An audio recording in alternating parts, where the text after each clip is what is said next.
And Senator, a moment ago, Lindsey Graham was with me, your colleague from South Carolina, who said a warning to anyone who is trying to say that there should be a Palestinian state. If you create a Palestinian state, what you will get are more killings of Jews. Do you agree?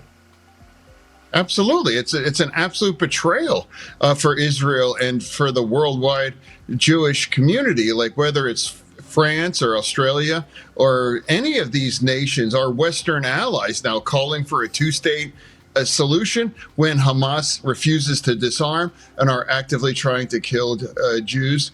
I can't imagine why anybody would do that at this point.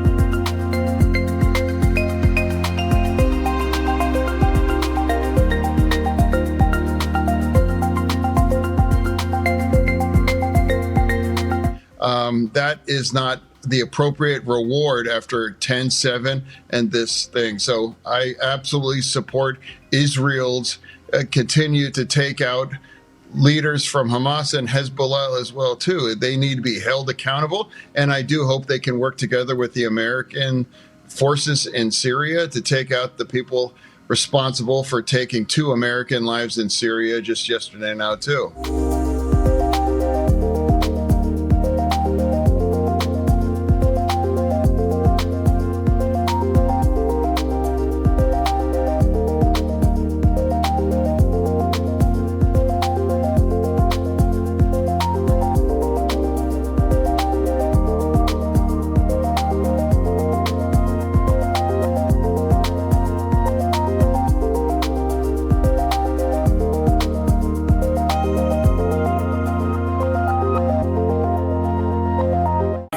Australians have been warning that something like this could have happened. They have been petrified for more than 12 months now. Has your government failed Jewish Australians when their worst nightmare was realised last night? My government will continue to stand with Jewish Australians and continue to stand to stamp out anti-Semitism in all of its forms.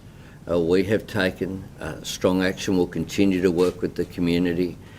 This morning I've already had a discussion with the anti-Semitism envoy, the first one ever appointed in Australia, Gillian Siegel. Last night I spoke with Peter Wertheim and other leaders of the Jewish community.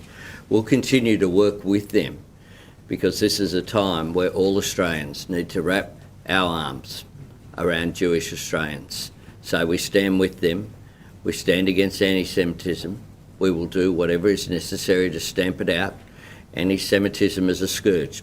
It's been around for a long period of time.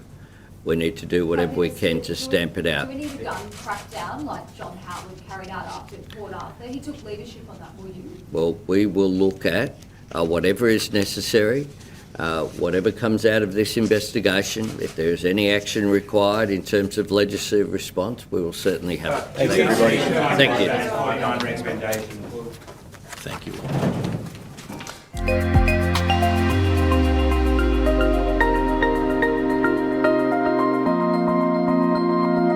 On August 17th, about 4 months ago, I sent Prime Minister Albanese of Australia a letter in which I gave him warning that the Australian government's policy was promoting and encouraging anti-Semitism in Australia. I wrote, "Your call for a Palestinian state pours fuel on the anti-Semitic fire. It rewards Hamas terrorism. It emboldens those who menace Australian Jews and encourages the Jew hatred now stalking your streets. Anti-Semitism is a cancer. It spreads when leaders stay silent. It retreats when leaders act. I call upon you to replace weakness with action, appeasement with resolve.